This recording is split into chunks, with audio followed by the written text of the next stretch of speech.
Hey everyone, Jake here from CVP, and this is the exact camera and lens combination that David Fincher and cinematographer Eric Messerschmidt used in their latest film, The Killer. And if we take a look back at Fincher's previous productions, there's a bit of a pattern. He has used RED cameras and Leitz Summilux-C lenses consistently. So in this video, we're going to take a look at how and why they use this very specific combination to capture the beautiful imagery in this film and some of their previous work. I find music a useful distraction. A focus tool. Keeps the inner voice from wandering. This is what it takes. My process is purely logistical. If I'm effective, it's because of one set of lenses. Leitz Summilux-C.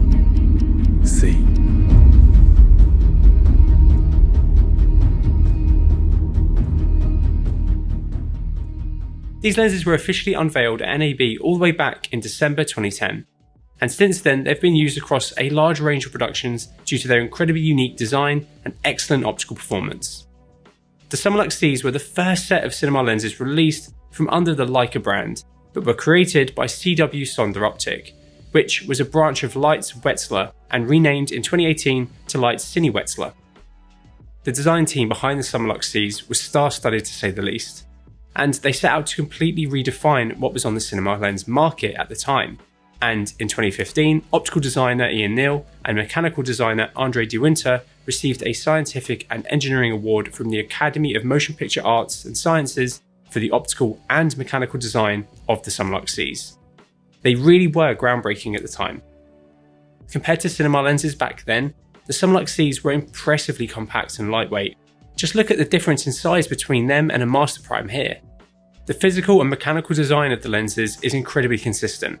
They only range between 1.6 to 1.8 kilograms, have the same front diameter and length, consistent gear placement, and the same focus rotation and iris. One nice detail which was new with these lenses was that their focus marks from 1.8 meters to infinity are in the same positions across each lens. The combination of their consistency and their light and compact design will result in much faster use on set. They will also allow for the creation of smaller camera packages, which opens up different creative choices, makes on-set lens changes much easier, and will also allow for the camera package to go onto smaller support equipment. Fincher's camera movements are incredibly precise and controlled, and these smaller lenses will be better to work with for longer periods of time compared to massive optics. The mechanics of the Summilux are probably my favourite of any lens I've ever used. Not only do they just feel incredibly dense and really nice in the hand, but the rotations on the focus and iris are beautifully dampened. Rotations aren't fast like other cinema lenses from the time, they have resistance and they are amazing to use by hand.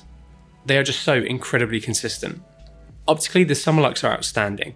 They have been designed to balance the traditional Leica look with optical perfection without being too clinical for cinema use. And on projector, they are some of the highest performing lenses I have been lucky enough to project. They resolve far beyond what is needed for 4K productions and perform excellently overall. They feature a telecentric design which has several advantages, one of the main ones being low chromatic aberration, and these lenses are incredibly clean. They shift slightly warmer and produce natural, clean colours and nice deep blacks. I've been fortunate enough to test hundreds of lenses throughout my time at CVP, and this includes both on projector and on camera. This is all thanks to our excellent in-house lens engineer, Gary, to whom I owe my passion for lenses, and much of my knowledge about them as well. I remember some of the first cinema lenses I projected with Gary were Leitz Summilux-Cs, and after looking at loads of B4 broadcast lenses before that, I remember just how impressed I was with the performance of the Summies, and they still are some of the best lenses I've seen on a projector. I found an interesting detail in an article talking about the production of Mank and the lens testing that was done for it. Fincher and Messerschmidt found that when compared to other cinema lenses, the Summilux-Cs resolve the best when stopped down to T11, which is where a lot of lenses resolving power will fall off due to refraction. There are 12 focal lengths in the set ranging from 16 to 135mm, all of which have a maximum aperture of T1.4, even the 16 and the 135, which is very impressive. The design of the iris itself is really interesting. The shape is very unique and can help result in some really interesting looking out of focus elements. But I think it looks really nice overall. It can also be completely closed, which is a really nice little detail. This is noted as a red dot on the iris ring, and as you hit this, you can see a little arm come in to cover up the aperture at T22. It's such a nicely designed little detail. The Summilux-Cs were designed for high-resolution Super 35 digital sensor cameras with future 4K plus acquisition in mind. This means that they still hold up very well today on higher resolution sensors like the ones offered by RED, which Fincher pairs with the Summilux-Cs. They've been designed for Super 35, but on the Killer, Fincher and Messerschmitt paired them with the V-RAPTOR 8K VV, which a lot of focal lengths won't cover in its 8K VV mode. The Killer was delivered in a 2.35:1 aspect ratio, but was captured in 7K. Having the extra resolution in post is useful for several things. It could be used for cropping, which could be used creatively to avoid hard vignetting, or add camera movement or stabilization. We are using our lens coverage and camera comparison tool, which is on our website for these examples. We have hundreds of Cine lenses on the tool now, so if you want to see how the Summilux-Cs perform, or any other lens for that matter, head over to it via the link in the description below. In 2019, the Leitz Prime set was announced, and they are effectively the full frame update to the Summilux-C. They are much larger and heavier compared to them, but of course cover full frame. Fincher is known for pushing the boundaries of the technical process in filmmaking, and this goes hand in hand with his lens choice. As the Summilux-Cs are so clean and well designed, it allows for the capture of a good base image. I found this quote in a Leitz article from Fincher, which I think sums it up very well. This lack of anomalies complements Fincher's filmmaking style.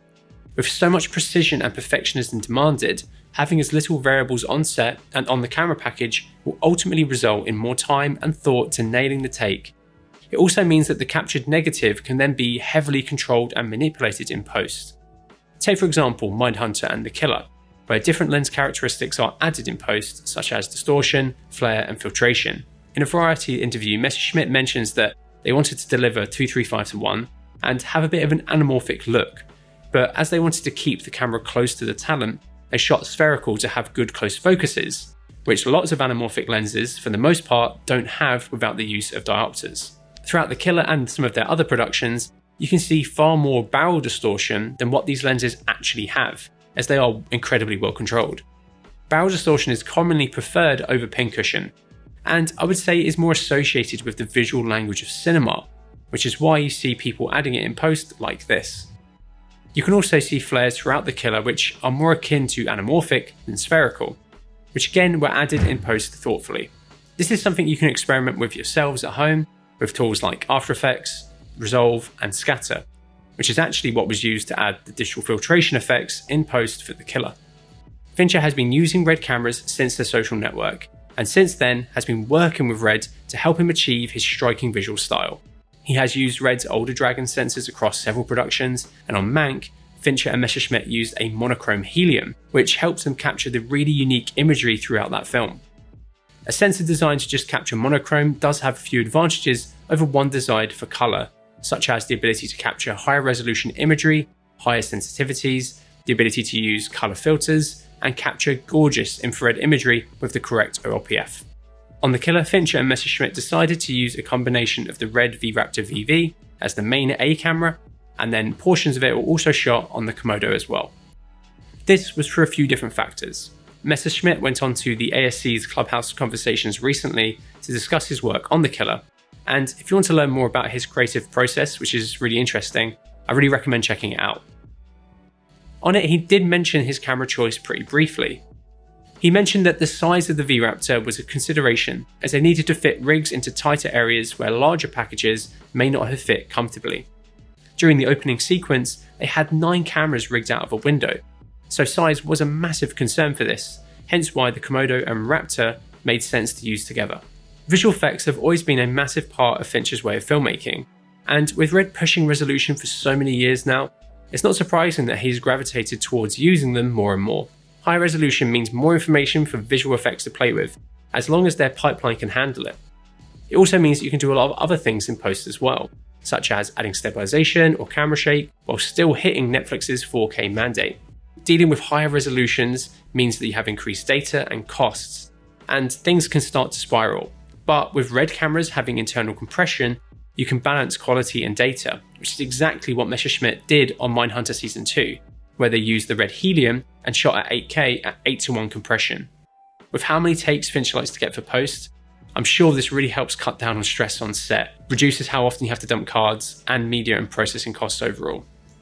The colours and tones of the killer are gorgeous, and Messerschmitt has noted that the improved colour fidelity was another reason that they chose to shoot with the Raptor and the Komodo. From the sound of it, the colour pipeline from Mindhunter and the Killer was extremely stripped back, with a specific colour palette defined in pre-production so lighting could enhance it. They used singular location LUTs, and then in post, a look could be dialed in based around the pre-production plans. During the ASC Clubhouse interview I mentioned earlier, Messerschmitt compares choosing between the different cameras on the market now to choosing between different guitars. And I think that's a great way to think about both cameras and lenses. The little nuances and details are what make them different. And while yes, you can get fantastic results with pretty much all of them now, it's these little details that draw people to different systems and define how they work within fast-paced sets. The camera and lens are a tool to capture light, and ultimately what's in front of the camera matters a lot more than the camera package itself. If you want some advice on what camera, lens or lighting may be best for you, drop us a comment below or head over to cvp.com where our experienced team is waiting to help you. It's been really nice taking a look back at the Summilux-C lenses and some of RED's cameras. They really are a gorgeous pairing, and Fincher and Messerschmitt have done a marvellous job on the Killer, which I really did enjoy. Messerschmitt has done an excellent job of taking the vibe and story of the Killer and using his very clear lighting skills to represent it in the film's imagery in the best way possible, to help create tense, meticulous and natural vibes throughout the film. This video is something a little bit different for us, so let us know what you think about it down below. And if you have any further questions, let us know as well. And if you like the video, please give it a like and maybe consider subscribing so you don't miss out on our awesome upcoming content. And thank you so much for watching.